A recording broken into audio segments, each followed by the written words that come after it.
you wanted the best, you've got the best podcast. The hottest podcast in the world. The Chris Voss Show, the preeminent podcast with guests so smart you may experience serious brain bleed. The CEOs, authors, thought leaders, visionaries, and motivators. Get ready. Strap yourself in. Keep your hands, arms, and legs inside the vehicle at all times, because you're about to go on a monster education roller coaster with your brain. Now, here's your host, Chris Voss. Hi, folks. Chris Voss here from thechrisvossshow.com. Ladies and gentlemen, welcome. I cut her off. Oh, no. We didn't get the full Iron Lady. Oh, we know what she says. She says thechrisvossshow.com. Anyway, guys, welcome to the big show. As always, we have the most amazing authors on the show. The amazing minds that share with you wonderful stories that entertain you, that make your life better, that can improve you to a way that when you walk around, you'll have the Chris Voss Show glow. They call it the Chris Voss Show glow. You walk around and people go, my God, there's this amazing intelligence aura that you have about you. It's kind of blue like the Chris Voss Show logo. In fact, I think you can see some of the Chris Voss Show letters in your aura. It's that powerful, folks, damn it. Anyway, as always, go to goodreads.com/Chris Voss, linkedin.com/Chris Voss. Chris Voss won the TikTok, and God knows where I make this stuff up off the cuff. I really make it up off the cuff, people. Anyway, and people are going, it's still stupid. So we have an amazing author on the show. She's a multi-book author. It's called The Wedding Engagement, out October 8th, 2024. Zoe Allison is joining us on the show. We're going to be talking about her newest book and some of her books she's written so far, and she's probably one of the most exciting new authors, newish. We don't want to call her new. She's got a lot of books out, but her new book is out. That's what I'm trying to say.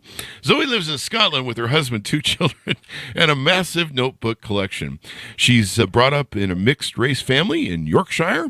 Her favorite pastimes include reading movies, music, and pop culture, and walking into rooms and then forgetting what she went in for. Wait, that's my favorite pastime at 56.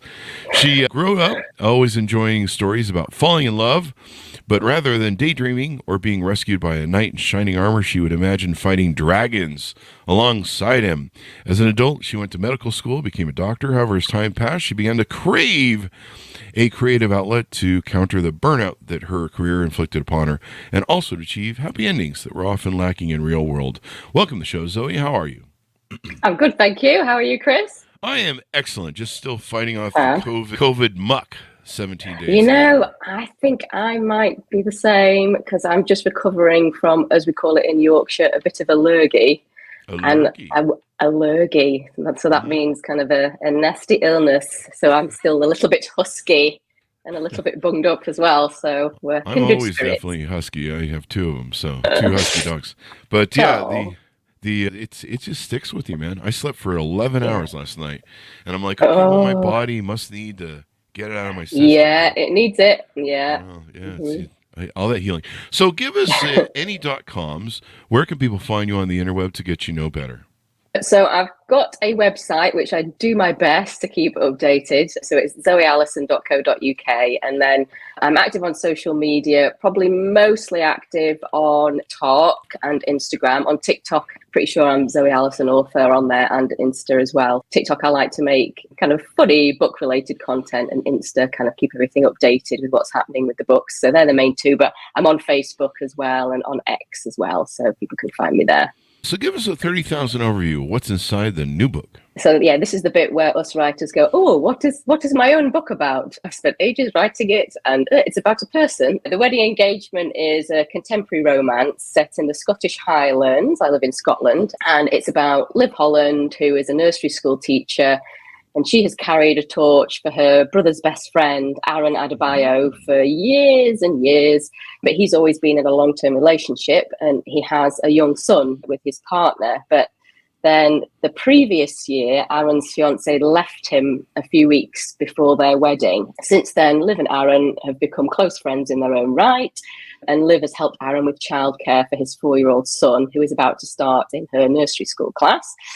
And Aaron was traumatized by this breakup because he was really blindsided by it. And it came at a time of financial and career instability because he'd just lost his painting and decorating job around the same time. So he's been keen to avoid romantic relationships since the breakup to concentrate on his son and also to get a new creative business off the ground because he's an artist, and he's taken a financial gamble with his redundancy money to open an art studio. So the two are now close as friends. Liv helps him care for his son. And then just when she thought that keeping her feelings under wraps couldn't be any more difficult, Liv's brother, who's Aaron's best friend, announces his engagement to Liv's best friend, which is delightful news. A lot of best friending going on around here. Yeah, it's set in a fictional town called Glenavi, and the first book, The Xmas Holidays, that was out last year, is about another couple from the same friendship group. So the series is about this friendship group. They announced this engagement, delightful news, but they asked Liv and Aaron to help plan the wedding. So now Liv has to plan a wedding with the guy that she's been crushing on for years, but could never have. Yeah, know each other better. Yes, indeed. Yes. There's a little bit of kind of that. Do you remember the movie The Wedding Singer? There's some of those vibes in there. Yeah, that was a great movie. Yeah, yes, I love that one. Yeah, that was a great movie. And people love this sort of stuff. They love entertainment. They love love. They love weddings. It's good. It sounds like it's packed with all the good stuff and, crushes and people you're... Yeah. And there's a couple of kind of classic romance tropes in there. We've got the brother's best friend trope. We've got the friends to lovers trope. Single dad, all the good stuff that creates all the serotonin. All the romantic tropages. Yeah. Tropages. I don't know if that's a word. But so now you had a prior book with the same publisher that kind of has a similar sort of artwork that kind of has a branded theme for you. Is this a standalone from that other book? I think you mentioned there's the same city in both books. Is the same characters play through it all? Yeah, you're right about the artwork. So this is the one that's coming out on the 8th of October, the wedding engagement. You can see Liv and Aaron. You could see my little friend, Hamish the Highland Cow there. He features in the book. Is that a real cow? Side character. So he's based on my Highland Cow footstool. Oh, wow. Which I will try and show you in a minute if I can get him on camera. That's the one that came out last year, the Xmas Holidays. So lovely artwork. They've done a beautiful job there at Berkeley. So brilliant. And so I wanted to set it in the Scottish Highlands, which is obviously a lovely location. I live in Scotland, but a bit further south. I decided to make the town up so I wouldn't be constrained by reality.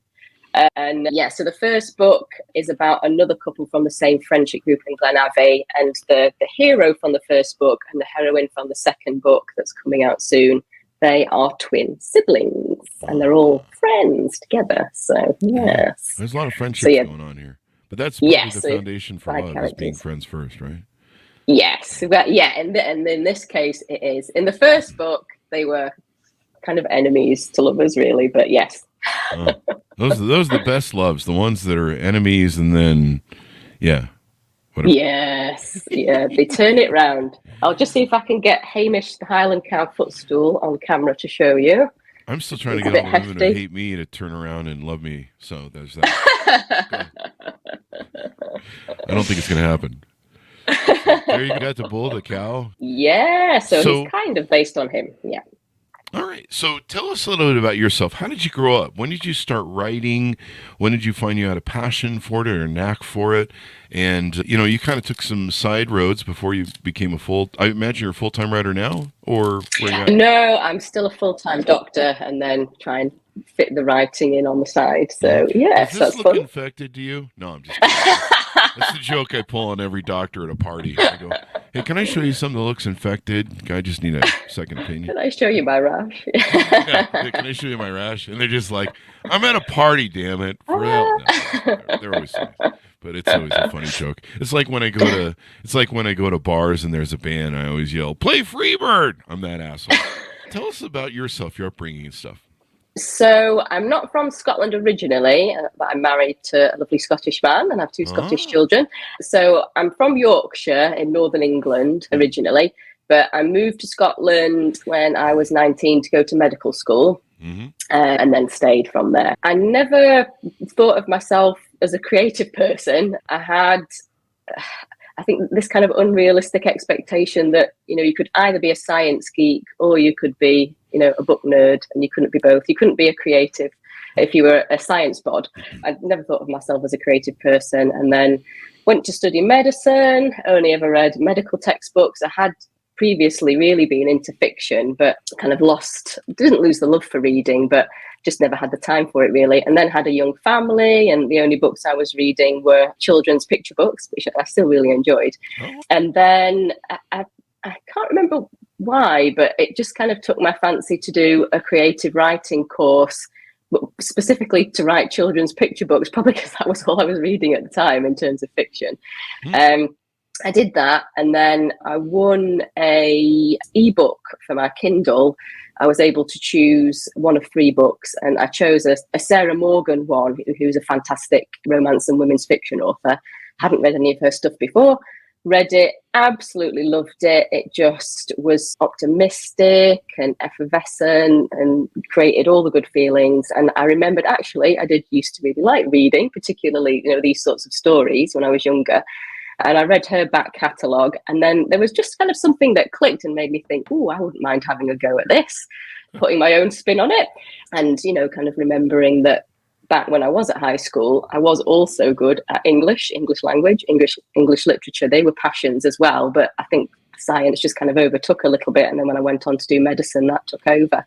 So I just thought I'll give it a go, started writing, and it went on from there. So it was a bit unexpected, really. It wasn't something I thought would happen, but I'm very glad that it did.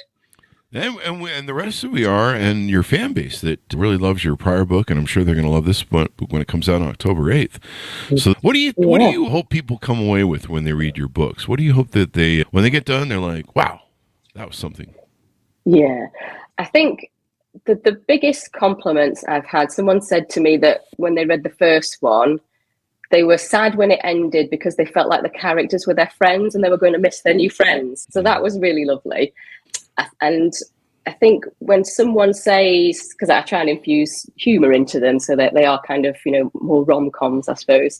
When people say, oh, you really made me laugh, when this happened, or it really made me smile, that brings me so much joy to think that I made a person smile, I made a person laugh, especially when there's so much horrible things going on in the world. If I've managed to create a bit of positivity and make someone feel happy, make someone laugh, make someone smile. And it's the same with the content, kind of mainly that I post on TikTok. If people say, oh, I love your TikToks, I do kind of romance parody TikToks. And when people say to me, oh, it really made me laugh, it made me smile, that just brings me so much joy. Yeah. Most definitely. It's great that joy can be brought in the world, and people love entertainment. They love, they love these books. I know women really enjoy them for beach reads and stuff like that. They fly off the shelves. I've asked myself, why, I get good at writing novels, but I don't know. I think women are better at writing these romantic stories. They're good at, portraying them in their head, and when they kind of know what women. We just had a guy on recently who wrote kind of a variation of 50 Shades of Grey, who's now writing romance novels, and the women are eating it up. But they really like the interesting aspects. So I'm like, maybe there is hope for a guy that can write novels, but I don't know. So we'll just keep reading yours. Yeah, I have heard kind of the romance authors say, we write the manuals, the men just need to read them, and then they'll get all the women. Yeah.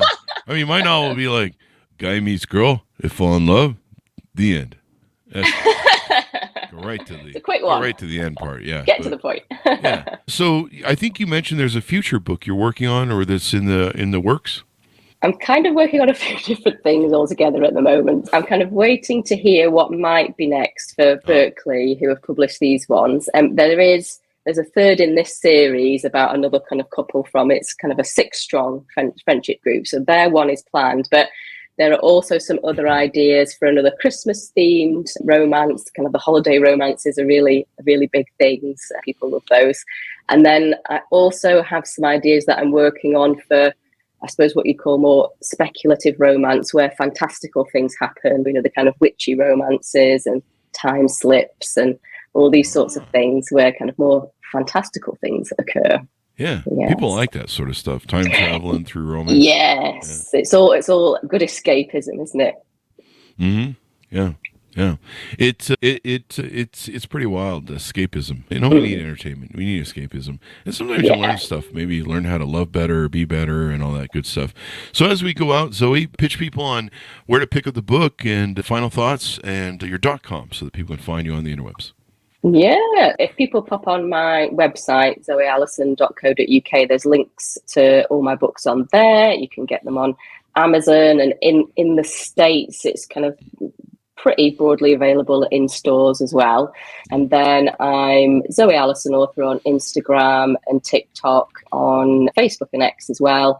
Probably most active if people like romance and reading and like a laugh, come and have a look at some of the TikToks I do on there. And hopefully I could make you laugh and smile by watching those as well as by reading the books. Thank you very much, Zoe, for coming on the show. We really appreciate it. Please come back for your future books. We'd love to have you. Oh, I would absolutely love that. Thank you so much for having me. It's been lovely to be on. Definitely. And there's 5 or 6 books people can find on Amazon to scoop up? Yeah, this is my second one out with Berkeley. It's my 6th book altogether. I've got 4 other ones that were out with a smaller publisher. The first 2 were paranormal romances about vampires and vampire espionage. So Impervious and Revealed, they're called. And then I've got another couple of contemporary romances, a summer romance and a spring one that came out with them. So a couple of other ones if people want to go back and read those too. Buy them all, folks. Just scoop them all up with that bulk thing.